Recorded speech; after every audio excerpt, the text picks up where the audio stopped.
வணக்கம் நண்பர்களே.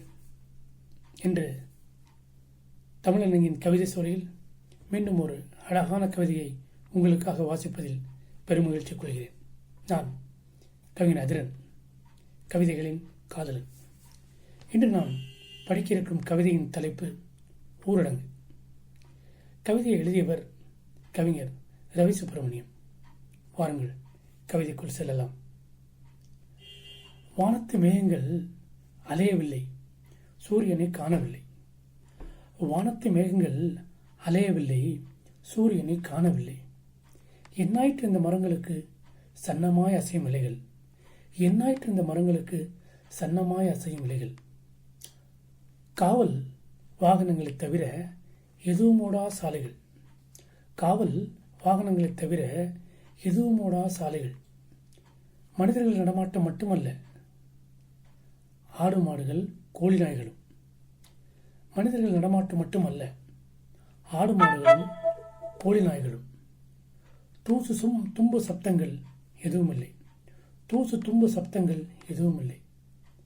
கடினமான கடக்க முடியாத இந்நாளிலும், கடினமான கடக்க முடியாத இந்நாளிலும் வந்துட்ட அந்திக்காய் தென்னை மாடத்தில் திருவிளக்கேற்றினேன். கடினமான கடக்க முடியாத இந்நாளிலும் வந்துற்ற அந்திக்காய் திண்ணை மாடத்தில் திருவிளக்கேற்றினேன்.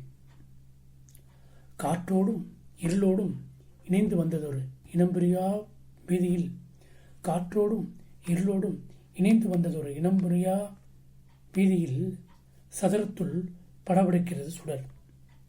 காற்றோடும் இருளோடும் இணைந்து வந்ததொரு இனம்புரியா வீதியில் சதுரத்துள் படபடுக்கிறது சுடர். என்ன அழகாக எழுதியிருக்கிறார் பாருங்க கவிஞர்.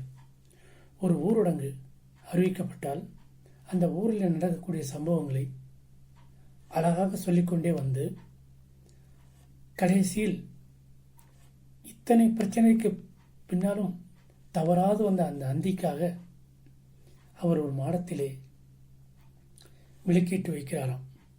அந்த விளக்குமே வீதியோடு வருது பார்த்தீங்களா, அந்த ஊரில் ஊரடங்கு. அதனால அவர் ஒரே அமைதியாக இருக்குது. அந்த காற்று கூட வீதியோடு வருதாமா. வந்து அந்த காற்றுல அந்த சுடர் வந்து படபடக்குதாமா. என்னடா இப்படி ஒரு அமைதியாக இருக்கிற இந்த ஊர் அப்படின்னு அந்த சுடர் கூட பயந்து படபடக்கிற மாதிரி மிக அருமையான ஒரு கற்பனையை நமக்கு கண்முன்னே காட்டுகிறார். நன்றி கவிஞரே.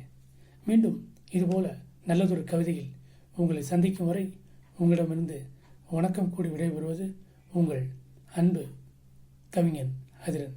நன்றி, வணக்கம்.